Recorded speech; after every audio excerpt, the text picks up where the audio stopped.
Pour évaluer le risque de fracture, on procède à un bref historique et à un examen physique ciblé.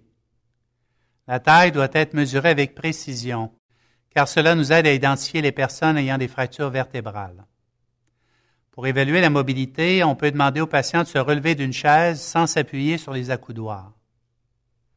Si des facteurs de risque sont présents, une évaluation plus complète est alors nécessaire.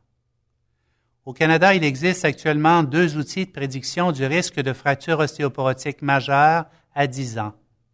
CAROC, conçu conjointement par l'Association canadienne des radiologistes et Ostéoporose Canada, ainsi que l'outil FRAX de l'Organisation mondiale de la santé.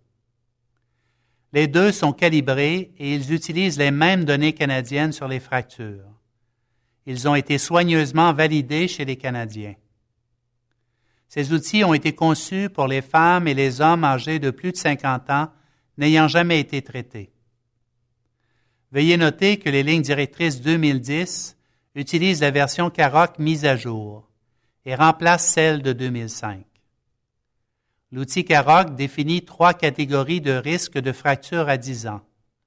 Le risque faible, un risque de fracture inférieur à 10 %, le risque modéré, un risque situé entre 10 et 20 % et un risque élevé. Le risque est alors supérieur à 20 %. Cet outil est basé sur l'âge, le sexe et le score T de densité osseuse mesuré au col fémoral. Pour accéder à la seconde catégorie, on utilise 2 facteurs de risque clinique.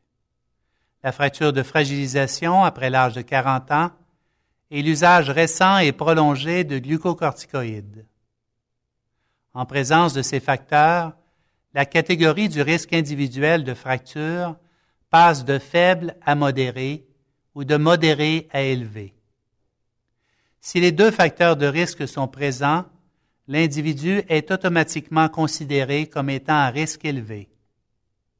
FRAX utilise les mêmes facteurs de risque clinique et tient également compte de l'indice de masse corporelle, de la fracture de la hanche chez un parent, de la polyarthrite rhumatoïde, du tabagisme et d'une forte consommation d'alcool. La valeur de la densité osseuse du col fémoral est quant à elle une donnée optionnelle dans l'outil. Dans 90 % des cas, CAROC et FRAX révèlent des résultats identiques et placent les risques dans les mêmes catégories. FRAX est basé sur une évaluation plus complète des facteurs de risque cliniques et peut être utilisé sans mesurer la densité osseuse, mais ces calculs sont informatisés et exigent un accès au site web FRAX, une application iPhone ou un logiciel spécialisé dans les appareils de densité osseuse. Ce logiciel n'est pas disponible dans tous les appareils de densité osseuse du Canada. Quant au système CAROC, quoique incomplet, il est plus facile à utiliser en ce qui a trait à la divulgation des données sur la densité osseuse et devient donc par conséquent le système de prédilection au Canada.